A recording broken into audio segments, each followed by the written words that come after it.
இப்போ நியாயமாக 2 பேரும் வந்து இந்த பாமக அப்படிங்கிற அந்த கட்சி 2 பிளவாக பிளந்துக்கிட்டாங்க. ஸோ இது ராமதாஸ் தரப்பு. ராமதாஸ் தான் அதை உருவாக்குனவர், அவர் தான் நிறுவனர். அதனால் அவர் பாமக. அது வந்து பாமக அன்புமணி பிரிவுன்னாவது வந்து அவர் மாற்றிக்கணும்.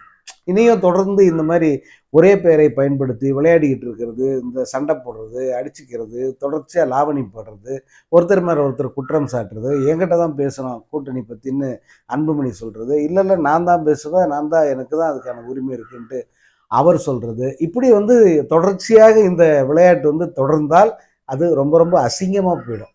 இவர்களை வந்து சட்டையே பண்ண மாட்டாங்க யாரும் கடைசியில்.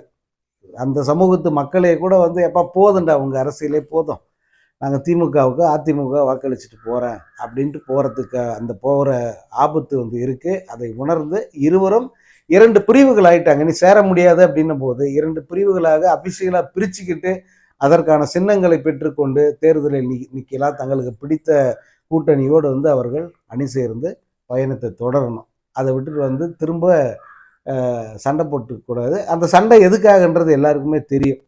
ஸோ ஒரு வழியாக பாட்டாளி மக்கள் கட்சியினுடைய யுத்தம் அரசியல் களத்தை பொறுத்த வரைக்கும் வந்து இப்படி 2 அணியாக பிரிந்து 2 வெவ்வேறு சக்திகளோடு வந்து கூட்டணி சேருவது அப்படிங்கிற நிலையில் வந்து நின்றுக்கிட்டு இருக்கு. இனிமேட்டு வந்து இவங்க கோர்ட்டுக்கு போவாங்க, தேர்தல் கமிஷன் கிட்ட போகிறது, இந்த மாதிரி தொடர்ச்சியாக போயிட்டு இருந்தாங்கன்னா இவர்கள் களத்தை இழந்து விட்டு அனாதையாக நிற்க வேண்டிய சூழல் வந்துடும்.